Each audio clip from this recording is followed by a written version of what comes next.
Morning. Ooh. I'm reading from chapter 23, verses 1 to 12. Then Jesus said to the crowds and to his disciples, "The scribes and the Pharisees sit on Moses' seat.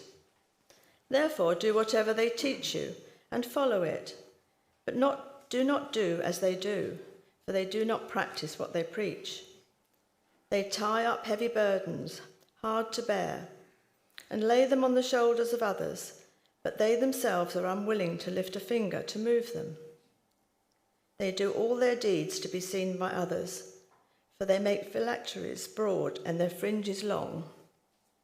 They love to have the place of honour at banquets, the best seats in the synagogues, and be greeted with respect in the marketplaces, and to have people call them Rabbi.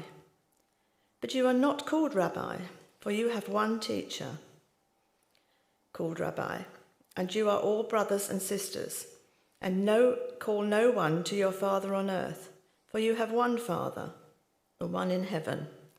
Nor are you called to be instructors, for you have one instructor, the Messiah. The greatest among you will be your servant. All those who exalt themselves will be humbled, and all who humble themselves will be exalted."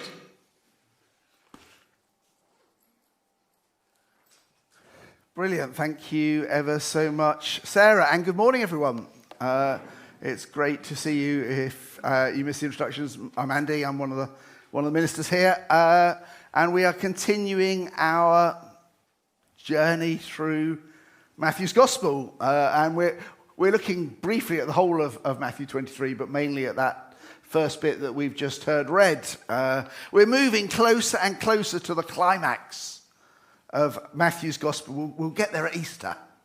But at the moment, two kingdoms are on a collision course, and the tension is slowly being ramped up. On the one side is Jesus, this itinerant preacher and healer and apparent miracle worker, accompanied by his oddball collection of followers. His followers are still today a fairly oddball collection, aren't they? Aren't we? On the other side is the might of the Jewish religious machine, with the power of the Roman Empire lurking behind in the background. The stakes are high, and the rhetoric is getting more and more juicy as the lines are drawn. And so Jesus says to the crowds and to his disciples, the scribes and the Pharisees, the religious machine, sit on Moses' seat. Therefore do whatever they teach you and follow it. But do not do as they do, for they do not practice what they teach. Maybe we just need to note at the beginning that Jesus is not actually addressing the Pharisees, the scribes at the moment. He's warning his followers. He's saying, don't be like them. Because that desire that they have for status, for power, for influence can destroy you and cause you to oppress others. Interesting, Jesus doesn't seem to have a problem with their teaching. He says, do what they do what they say. He doesn't have a problem with their theology or whatever it is. His problem is that they don't live it out. They don't practice what they preach. Which means that today's sermon is mainly addressed to me. And you can listen in if you'd like to. One gets very nervous when you have to preach on a line like that. But in the verses that follow, Jesus kind of spells out what he is referring to, what he means, and what is the problem with the religious guys. Firstly, they tie up heavy burdens, hard to bear. They lay heavy burdens on other people. I guess we're all familiar with the Ten Commandments, the law that God gave to Moses to guide Israel on how they were to live as God's people. how they were to live in response to the God who had saved them and delivered them.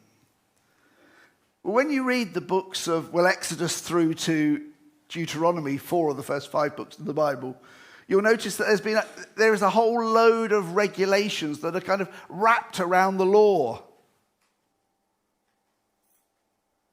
The aim, if you like, was to help Israel to live out the law in the various circumstances of life, to cover the inevitable what-if questions. Well, if this happens, what do we do? How do we put this into practice? But of course, even this expanded list did not cover every eventuality. And so the Mishnah was born. The Mishnah was a Jewish teaching that wrapped, eventually, I think, another 1,500 commands to the list. The aim was laudable, to spell out in every situation what was the right thing to do. The reality was a legalistic headache that not even the Pharisees, with all their learning, could add to.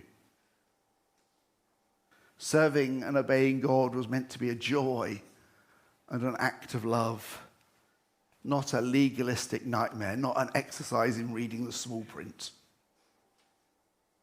It had become a burden that was hard to bear. I wonder if we ever lay heavy burdens on ourselves or on others, unrealistic expectations on other people. The church has history here. Some of you may have grown up in churches where the expectation was that if you didn't go to church twice or even 3 times on a Sunday, or have a daily quiet time, or tithe, somehow you were a second-class Christian. You were not quite up to it because you didn't do all the things you were meant to do. Personally, I've lost count of the number of pastoral conversations I've had with folks who've kind of internalized that message that I'm not a good enough Christian because I failed to meet some arbitrary standard that some church leader has told me I need to do. Anyone here ever feel like a second-class Christian? Somehow I'm not quite good enough. I can see numbers of people nodding. And sadly, churches can be some of the most judgmental places around, can't they? I know some of you have experienced that. But there is no hierarchy to holiness. No hierarchy to holiness. Our holiness depends on what God does, not on how successful we are being at being a good Christian in inverted commas. Jesus' burden is light, and his yoke is easy. So let's not place lots of burdens on other people.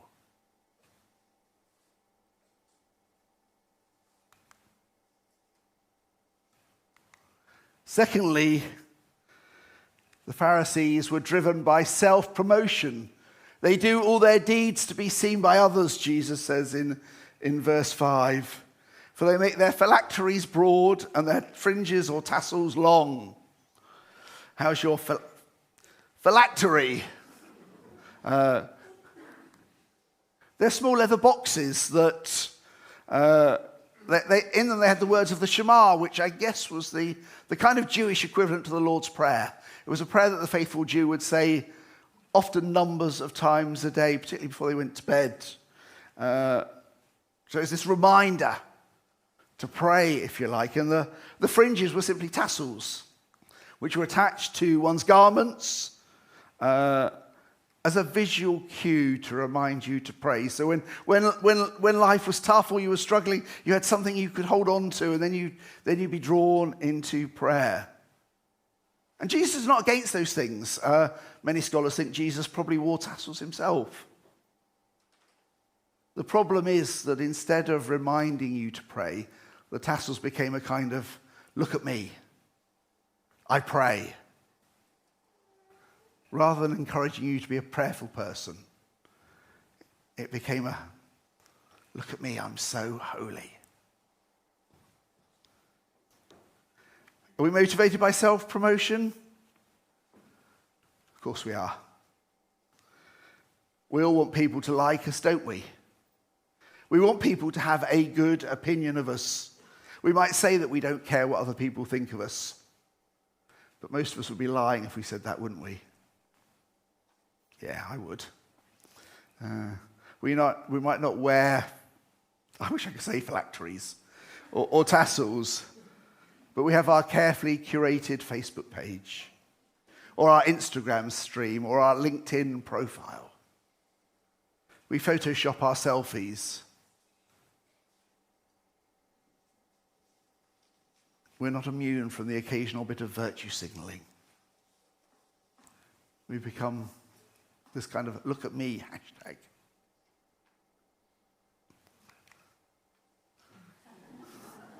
I was going to say, does anyone remember Keeping Up Appearances? But your reaction, you do.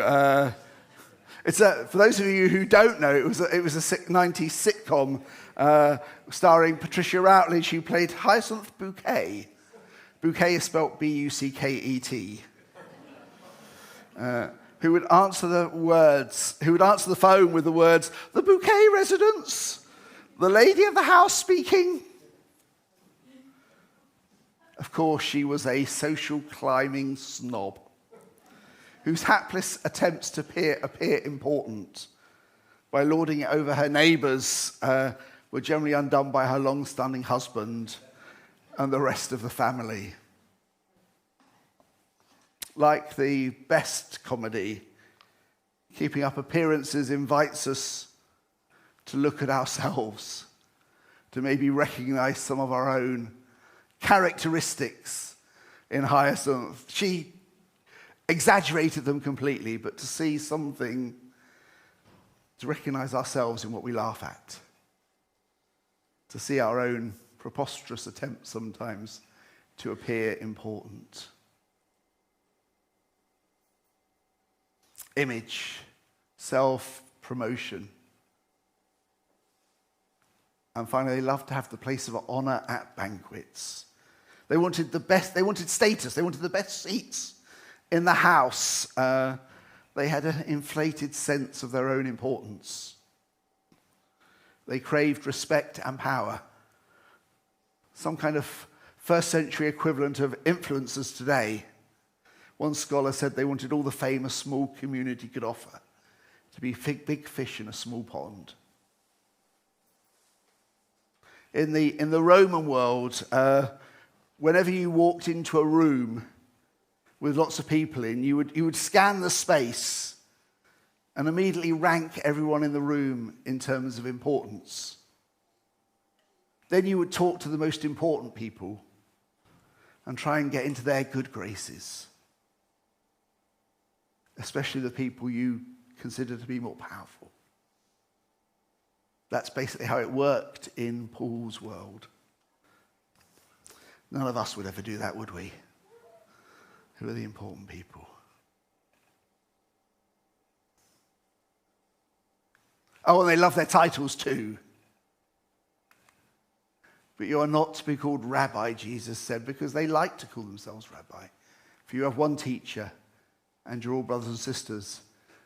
And call no one your father on earth, for you have one Father, the one in heaven.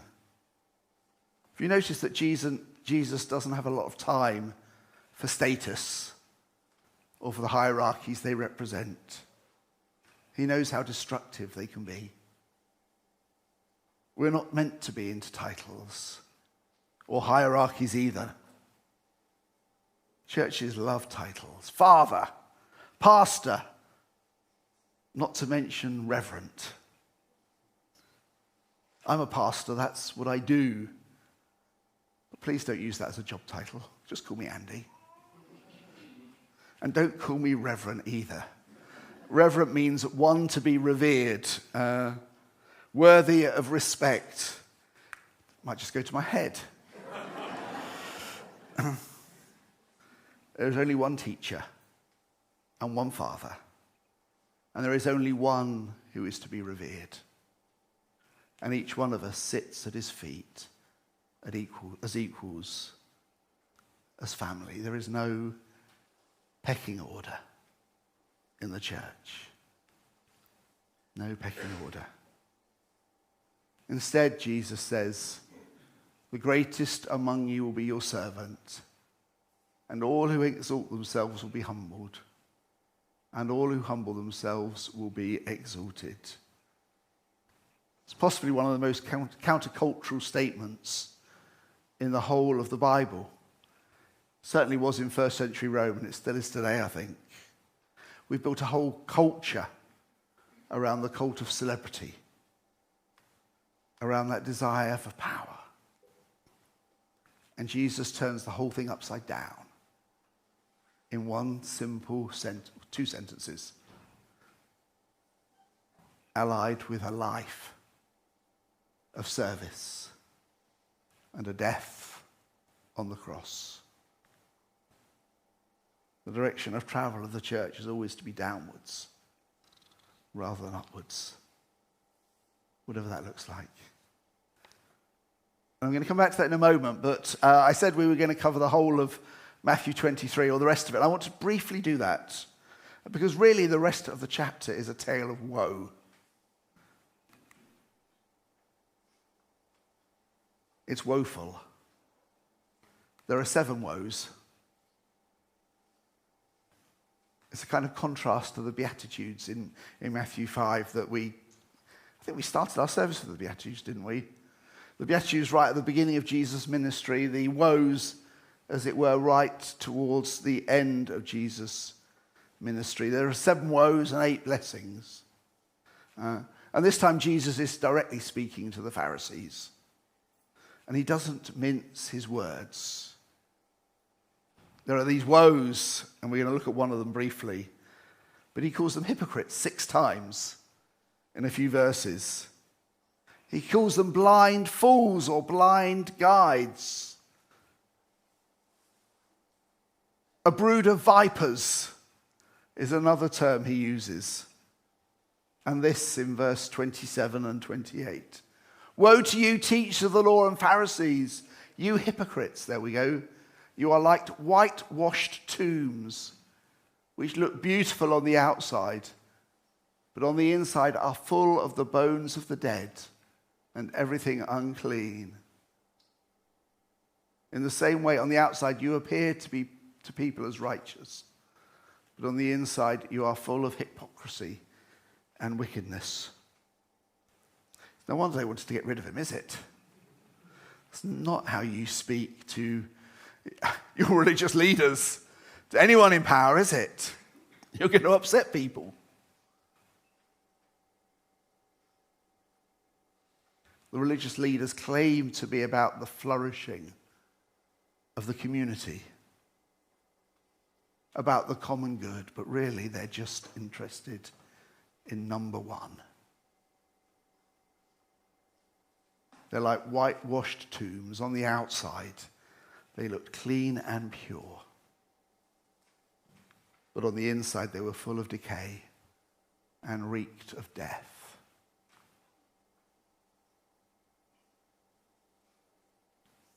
In the Old Testament, woes, I don't know what you hear when you hear that word woe, but in the Old Testament, woes were used to describe those who had set themselves against God and against his purposes. So Jesus is kind of telling the religious leaders, you're not on God's side.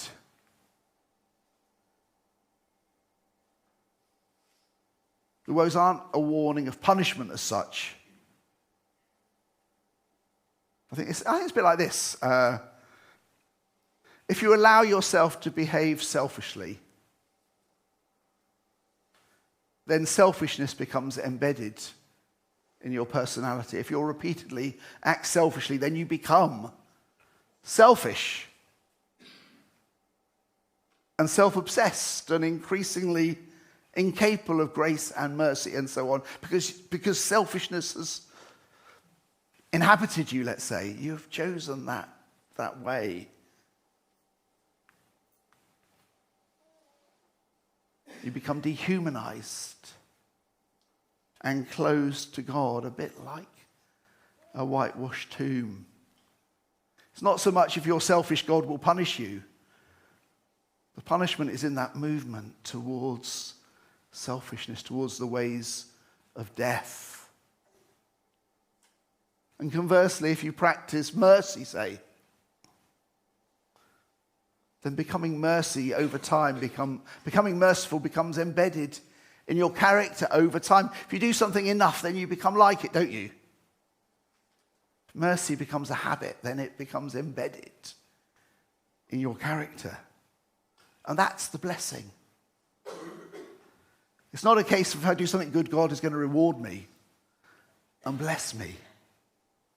The blessing is in the doing good. It is in the becoming more like Jesus, becoming rehumanized, as it were. That's the blessing. That's where life is to be found. Does that make sense? Yeah, it's a different way of thinking often, but the blessing is in what we become as we live these things out. And we can see that in the words around our room. But the Pharisees, the religious folks, have chosen a different path. A path that ultimately leads to death. And so Jesus returns. The greatest among you will be your servant. All who exalt themselves will be humbled, and all who humble themselves will be exalted. Maybe the central verse. I think it is the central verse of the whole chapter. What is humility, I wonder? What does it mean to be humble? I think often we tend to think of humility as an attitude or a mindset. The dictionary says this. It says, humility is having a modest or low view of one's importance. I guess that's the way we normally use it. It's that sense of, having a low opinion of oneself almost. But I'm not actually sure that's what Jesus means. I love this quote I found. Whoops, there we go. A guy called Dennis Edwards, who's written a book trying to explore how humility is taught in the Bible, as it were. He says, I have come to define humility as a posture of submission to God that works itself out in acts of peacemaking, including dismantling injustice and contributing to the flourishing of all creation. Humility is a posture. It's not just a mindset. Humility can mean I'm aware that I'm good at things. I'm aware that I have strengths. I'm aware of my qualities. But I'm going to use those to build others up, rather to inflate my own sense of importance.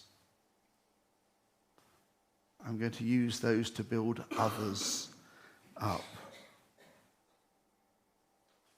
I'm going to lift others up, rather than myself. That's the mistake of the Pharisees. It was about them. It's not about saying I'm useless. I can't do that, or I can't do this. I'm rubbish.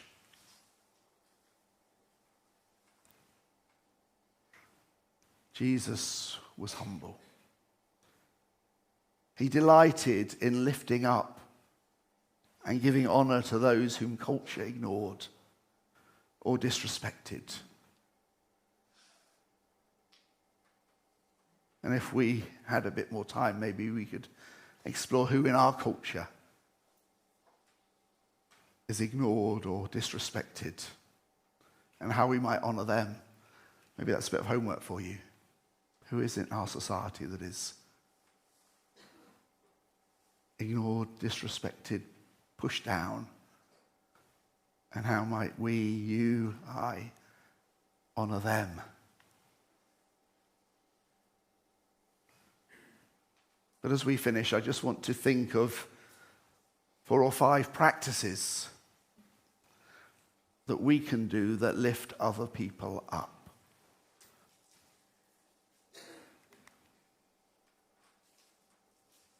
The practice of listening, especially to those who have no voice. Somebody said it's the greatest gift you can give to somebody is to simply listen to them.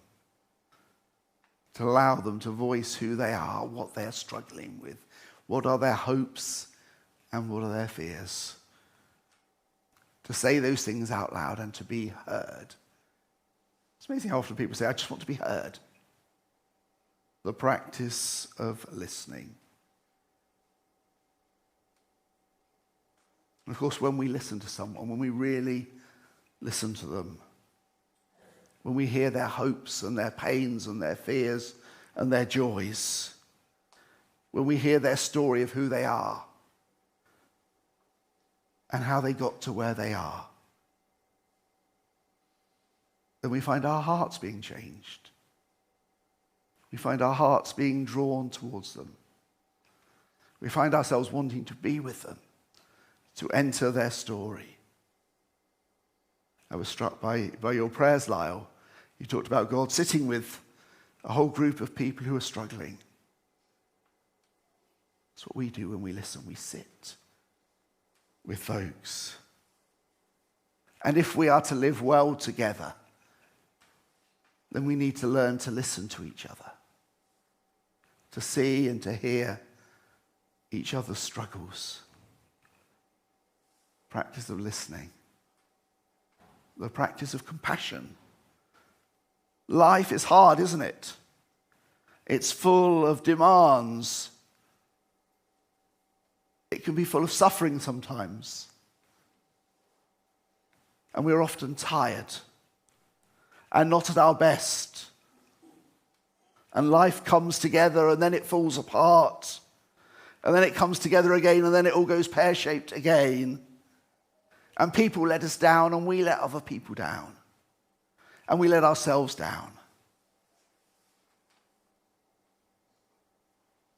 And a community without compassion will either degenerate into moralizing or it will fall apart. I've got a little postcard on my wall which says, I tried to take one day at a time, but sometimes 3 days hit me simultaneously. Ever feel like that? And then we don't always act out our best person. Be gentle with each other. Be compassionate with each other. And be gentle with yourselves as well. Be gentle with yourselves. The practice of speaking positively. Our society is so quick to put other people down, aren't they? To criticize. Faults, mistakes are picked up on and magnified. We're quick to criticize and slow to praise. How about reversing that? Get into the practice of recognizing the good in other people. Maybe particularly in people you struggle with. Let's face it, there are people that we all struggle with. Seeing the good and speaking positively to them. Fourthly, the practice of service. I'm not going to say much about this, but John Mark Comer, I'm not sure how you pronounce it. Is that the way it says that service is the ultimate expression of love because it is self-giving without getting anything in return. Doing things because it is the right thing to do. And finally, shush. The practice of secrecy. Just doing something good for someone. It can be major or minor, but don't tell anyone. Just keep stum. Maybe send an anonymous gift. If you know someone's struggling, maybe send them an anonymous gift. That way they can't even thank you. the practice of secrecy. We make such a fuss about everything these days. Do things in secret, in quiet. Not for the praise, not for the thanks, but again, because it's the right thing to do. Does that make sense? You with me?